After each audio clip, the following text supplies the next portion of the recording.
semua. Saya Muhammad Hurul Anam, ada Pak Taufan Damani, ada Pak Amiruddin, ada Pak Gatot, Kepala Biro Penegakan, ada Lami, Koordinator Pemantauan dan Penyelidikan.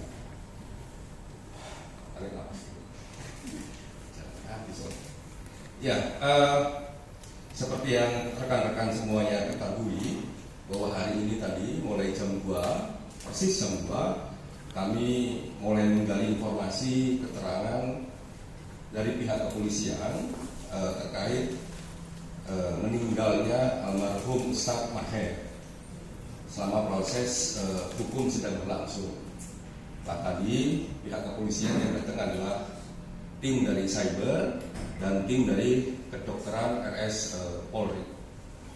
Nah, kami dijelaskan sejak dari awal dari bagaimana proses penangkapan, terus kemudian bagaimana proses sakitnya, dirawatnya dan sebagainya, termasuk juga proses permohonan beberapa tindakan hukum. Nah, yang pertama soal proses ini yang paling mendapatkan perhatian publik, soal proses sakitnya. Jadi proses sakit, bagaimana perawatan, perlakuan dan sebagainya, substansinya yang diberikan keterangan kepada kami dengan jadi prosesnya tidak hanya kami dikasih penjelasan, tapi juga ditunjukkan dengan bukti-bukti rekam medisnya, termasuk juga metode dan proses medisnya, termasuk metode dan proses ini juga dilakukan second opinion. Jadi tidak hanya dilakukan oleh RS Polri, tapi juga oleh lembaga medik yang kredibel, yang dipilih atas musyawarah antara kepolisian dan keluarga.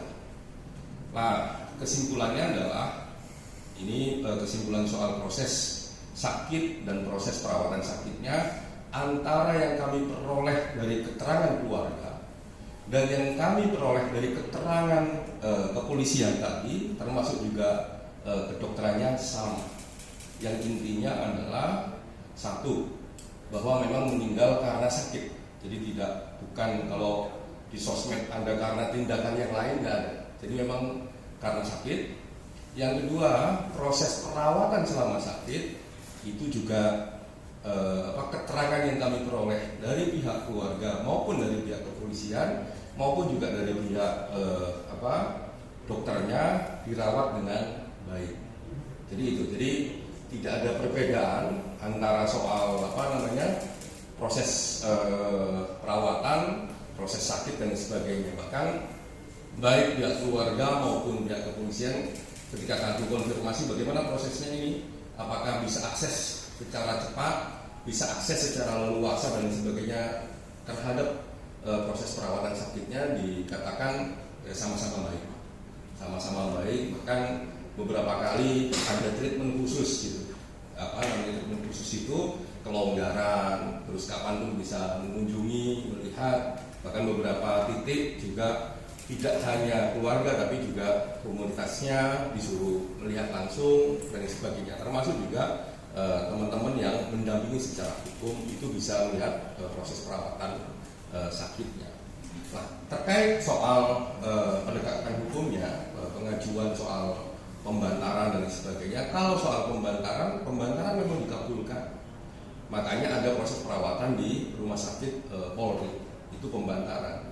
Nah, terkait soal penangguhan penahanan, memang ada proses yang di titik tertentu itu di akhir-akhir sehingga sampai meninggal itu ada perubahan dari status tahanan polisi menjadi tahanan kejaksaan karena prosesnya sudah P21, dan proses itu diketahui secara langsung baik oleh almarhum, oleh keluarganya maupun oleh penasihat hukumnya. Kurang lebih itu intinya yang kami tadi periksa.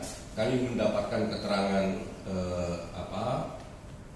secara lisan, dan kami juga ditunjukkan beberapa bukti, khususnya bukti rekam medik, plus juga ditunjukkan foto-foto selama proses itu, termasuk foto-foto bagaimana interaksi antara almarhum dengan kepolisian, almarhum dengan kedokteran, almarhum dengan kepolisian, kedokteran, plus juga dengan penasihat hukum. Mungkin itu, silakan Pak Taufan.